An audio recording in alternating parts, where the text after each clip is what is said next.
کہ حضرت سلیمان علیہ السلام نے بڑے پیمانے پر بحری تجارت کا سلسلہ شروع کیا تھا۔ ایک طرف اسیون جابر سے ان کے تجارتی جہاز بحر احمر میں یمن اور دوسرے جنوبی و مشرقی ممالک کی طرف جاتے، اور دوسری طرف بحر روم کی بندرگاہوں سے ان کا بیڑا مغربی ممالک کی طرف جایا کرتا تھا۔ ناظرین، اسیون جابر میں ان کے زمانے کی ایک عظیم الشان بھٹی ملی ہے۔ آثار قدیمہ کے ماہرین کا اندازہ ہے کہ یہاں ادوم کے علاقے اربا کی کانوں سے خام لوہا اور تانبا لایا جاتا اور اس بھٹی میں پگھلا کر اسے دوسرے کاموں کے علاوہ جہاز سازی میں بھی استعمال کیا جاتا تھا۔ اس سے قرآن کریم کی اس آیت کا مفہوم بالکل واضح ہو جاتا ہے۔ ناظرین، اللہ تعالیٰ نے حضرت سلیمان علیہ السلام کو تمام جانوروں حتیٰ کہ چونٹیوں تک کی بولیوں کے علم سے نوازا تھا۔ قرآن کریم میں اللہ رب العزت کا ارشاد ہے، وَوَرِثَ سُلَيْمَانُ دَاوُودَ وَقَالَ يَا أَيُّهَا النَّاسُ عُلِّمْنَا مَنطِقَ الطَّيْرِ، اور سلیمان کو داود کی وراثت ملی اور انہوں نے کہا، اے لوگو، ہمیں پرندوں کی بولی سکھائی گئی ہے۔ اسی سورہ مبارکہ میں ذکر ہے کہ ایک مرتبہ حضرت سلیمان علیہ السلام اپنے لاؤ لشکر کے ساتھ ایک ایسے میدان سے گزرے جہاں چونٹیوں کی ایک بہت بڑی بستی تھی۔ چونٹیوں کی ملکہ نے جب لشکر کو دیکھا تو کہا، اے چونٹیوں، اپنے گھروں میں گھس جاؤ، کہیں ایسا نہ ہو کہ حضرت سلیمان اور ان کا لشکر تمہیں پیروں تلے رونڈ ڈالے اور انہیں رونڈنے کی خبر بھی نہ ہو۔ یہ بات سن کر حضرت سلیمان علیہ السلام مسکرا دیے اور اللہ کا شکر بجا لائے۔ وہ کہنے لگے، اے میرے پروردگار، مجھے توفیق عنایت کر کہ جو احسان تو نے مجھ پر اور میرے والدین پر کیے ہیں ان کا شکر کروں اور ایسے نیک کام کروں کہ تو ان سے خوش ہو جائے اور مجھے اپنی رحمت سے اپنے نیک بندوں میں داخل فرما۔ حضرت سعدی رحمہ اللہ فرماتے ہیں کہ حضرت سلیمان علیہ السلام کے عہد میں قحط پڑا تو آپ علیہ السلام نے لوگوں کو نماز استسقاء کے لیے نکلنے کا حکم دیا۔ جب نماز پڑھنے سب میدان میں گئے تو وہاں ایک چونٹی اپنے قدموں پر کھڑی دعا کر رہی تھی، اے اللہ، میں بھی تیری مخلوق ہوں، ہمارا بھی تیرے فضل کے بغیر چارہ نہیں، تو اے اللہ ان پر بارش برسا دے۔ یہ سن کر آپ علیہ السلام واپس آ گئے اور لوگوں کو کہا کہ اب بارش ہو جائے گی۔ ناظرین، ایک مرتبہ حضرت سلیمان علیہ السلام نے پرندوں کی حاضری لی تو معلوم ہوا کہ ہدہد غائب ہے۔ بغیر اطلاع کیے غیر حاضر ہونے پر آپ علیہ السلام کو غصہ آ گیا۔ آپ علیہ السلام نے ارشاد فرمایا، لَأُعَذِّبَنَّهُ عَذَابًا شَدِيدًا أَوْ لَأَذْبَحَنَّهُ أَوْ لَيَأْتِيَنِّي بِسُلْطَانٍ مُبِينٍ۔ اگر ہدہد نے غیر حاضری کی معقول وجہ نہ بتائی تو اسے سخت سزا دوں گا اور ذبح کر دوں گا۔ حضرت عبداللہ ابن عباس رضی اللہ تعالی عنہ سے سوال کیا گیا کہ تمام پرندوں میں سے ہدہد ہی کی تفتیش کی کیا وجہ تھی؟ آپ رضی اللہ تعالی عنہ نے جواباً فرمایا، حضرت سلیمان علیہ السلام نے کسی ایسے مقام پر قیام فرمایا جہاں پانی نہیں تھا۔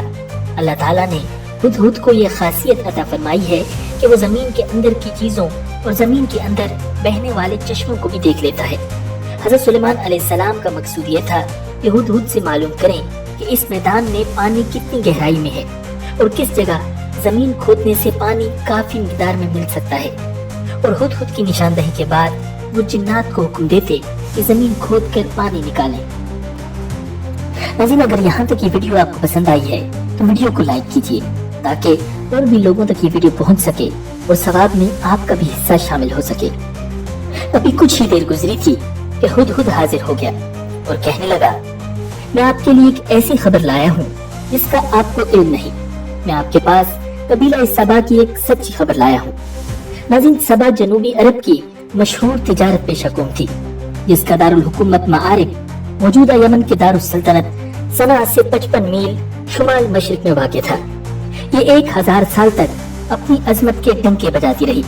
پھر 115 قبل مسیح میں جنوبی عرب کی دوسری مشہور قوم حمیر نے اس کی جگہ لے لی۔ عرب میں یمن اور حضرموت، جبکہ افریقہ میں حبش کے علاقے پر اس کا قبضہ تھا۔ مشرقی افریقہ، ہندوستان، مشرق بعید اور خود عرب کی جتنی تجارت ہوتی تھی وہ زیادہ تر انہی سبائیوں کے ہاتھ میں تھی۔ اسی وجہ سے یہ قوم اپنی دولت کے لیے نہایت مشہور تھی، بلکہ یونانی مورخین تو اسے دنیا کی سب سے زیادہ مالدار قوم کہتے ہیں۔ ناظرین، ہدہد نے کہا، اے بادشاہ، میں نے وہاں ایک عورت دیکھی ہے جو اس قوم کی حکمران ہے. اس کو ہر طرح کی آسائش اور سامان میسر ہے. اس کا تخت بھی بڑا عظیم الشان ہے. میں نے دیکھا کہ وہ اور اس کی قوم اللہ کے بجائے سورج کے آگے سجدہ کرتی ہے. ابلیس نے ان کے اعمال ان کی نظر میں مرغوب کر رکھے ہیں اور انہیں راہ حق سے روک رکھا ہے. بس وہ ہدایت پر نہیں آتے کہ اس اللہ کو سجدہ کریں جو آسمانوں اور زمینوں کی پوشیدہ چیزیں نکالتا ہے اور جو کچھ تم چھپاتے ہو اور ظاہر کرتے ہو وہ سب کچھ جانتا ہے. اس کے سوا کوئی معبود برحق نہیں, وہی عرش عظیم کا مالک ہے. حضرت سلیمان علیہ السلام نے فرمایا, اب ہم دیکھیں گے کہ تو نے سچ کہا ہے یا تو جھوٹا ہے. میرا یہ خط لے جا کر انہیں دے دے, پھر ان کے پاس سے ہٹ جا اور دیکھ کہ وہ کیا جواب دیتے ہیں. حضرت ہدہد نے حضرت سلیمان علیہ السلام کے حکم کی فوری تعمیل کی اور خط لے کر ملکہ سبا کے پاس پہنچا. روایات میں ہے کہ ملکہ سبا جس کا نام بلقیس تھا اس وقت بھی آفتاب کی پوجا کر رہی تھی. ہدہد خط اس کے قریب ڈال کر وہاں سے ہٹ گیا. ملکہ نے جب خط پڑھا تو متفکر ہو گئی اور فوری طور پر درباری طلب کر لیے. بلقیس کی مجلس شورا کے ارکان کی تعداد 313 تھی اور ان میں سے ہر ایک 10,000 افراد کا نمائندہ تھا. ملکہ نے کہا, اے اہل دربار, میری طرف ایک بڑا اہم خط پھینکا گیا ہے جو فلسطین اور شام کے عظیم فرمانروا سلیمان کی جانب سے ہے, جسے بسم اللہ الرحمن الرحیم سے شروع کیا گیا ہے. اس میں کہا گیا ہے کہ ہم سرکشی چھوڑ کر اطاعت اختیار کریں اور مسلمان ہو کر سلیمان کے آگے حاضر ہو جائیں. اب تم سب مل کر مجھے مشورہ دو. تم جانتے ہو کہ میں تمہارے مشورے کے بغیر کوئی کام نہیں کرتی. درباریوں نے کہا, اے ملکہ, ہم طاقتور اور جنگجو ہیں, جیسا آپ حکم دیں گی ویسا ہی کریں گے. ملکہ نے کہا, بادشاہ جب کسی ملک میں گھس جاتے ہیں تو اسے تباہ و برباد کر دیتے ہیں اور وہاں کے معزز لوگوں کی تذلیل کرتے ہیں. چنانچہ ان سے لڑنا خلاف مصلحت ہے. میں ان لوگوں کی طرف ایک ہدیہ بھیجتی ہوں, پھر دیکھتی ہوں کہ وہ کیا جواب دیتے ہیں. ناظرین, حضرت سلیمان علیہ السلام کی طرف تحائف بھیجنے کا مقصد ان کا امتحان لینا تھا کہ وہ واقعی اللہ کے نبی ہیں یا محض ملک گیری چاہتے ہیں. تو بلقیس نے بہت سارے تحائف کے ساتھ اپنے ایلچی کو حضرت سلیمان علیہ السلام کے دربار میں بھیج دیا. اسرائیلی روایات کے مطابق بلقیس نے جو تحائف بھیجے ان میں سونے کی اینٹیں, جواہرات, 100 غلام, 100 کنیزیں اور ملکہ کا ایک خط بھی تھا. اللہ تعالیٰ نے اپنے نبی کو ان تحائف کی تفصیلات وحی کے ذریعے پہلے ہی بتا دی تھی. حضرت سلیمان علیہ السلام نے جنات کو حکم دیا کہ شہر میں داخل ہونے والے راستے پر سونے چاندی کی اینٹوں کا فرش بچھا دیا جائے. راستے کے دونوں جانب سونے کے عجیب الخلقت جانور کھڑے کر دیے جائیں. وزراء اور عمال سلطنت کی تمام کرسیوں کو سونے کا کر دیا جائے. دربار کو ہیرے جواہرات سے مزین کیا جائے. الغرض جب بلقیس کے قاصد وہاں پہنچے اور انہوں نے یہ سب دیکھا تو شرمندہ ہوئے اور مروب بھی. حضرت سلیمان علیہ السلام نے قاصدوں سے کہا, کیا تم لوگ مال سے میری مدد کرنا چاہتے ہو؟ مگر دیکھ لو, جو کچھ اللہ نے مجھے دے رکھا ہے وہ اس سے بہت زیادہ ہے جو تمہیں دیا ہے. لہٰذا تمہارا تحفہ تمہیں مبارک ہو. اب تم اپنے تحائف کے ساتھ واپس جاؤ اور اپنی ملکہ سے کہنا کہ ہمارا انتظار کرے. ہم ایک زبردست لشکر لے کر آئیں گے جن کا وہ مقابلہ نہیں کر سکے گی, اور پھر ہم تم سب کو ذلت کے ساتھ وہاں سے نکال پھینکیں گے. قاصد نے واپس آ کر ملکہ کو حضرت سلیمان علیہ السلام کا سخت پیغام پہنچایا. بلقیس ایک سمجھدار اور دانا خاتون تھی. وہ سمجھ گئی کہ واقعی یہ اللہ کے نبی ہیں. لہٰذا اس نے جنگ کے بجائے حضرت سلیمان علیہ السلام کے دربار میں حاضر ہو کر اپنی اطاعت کا یقین دلانے کا فیصلہ کیا اور وہ شاہانہ ڈھاٹ پاٹ کے ساتھ حضرت سلیمان علیہ السلام کی طرف روانہ ہو گئی. ناظرین, حضرت سلیمان علیہ السلام کو اللہ تعالیٰ نے وحی کے ذریعے مطلع فرما دیا تھا کہ بلقیس تمہاری فرما بردار بن کر حاضر ہو رہی ہے. چنانچہ حضرت سلیمان علیہ السلام نے اپنے درباریوں سے کہا, تم میں سے کون ملکہ کا تخت میرے پاس لا سکتا ہے قبل اس کے کہ وہ لوگ مسلمان ہو کر میرے پاس پہنچیں. جنوں میں سے ایک کبھی ہیکل جن نے کہا, میں اس تخت کو حاضر کر دوں گا قبل اس کے کہ آپ اپنی جگہ سے اٹھیں. میں اس کی طاقت رکھتا ہوں اور امانت دار بھی ہوں.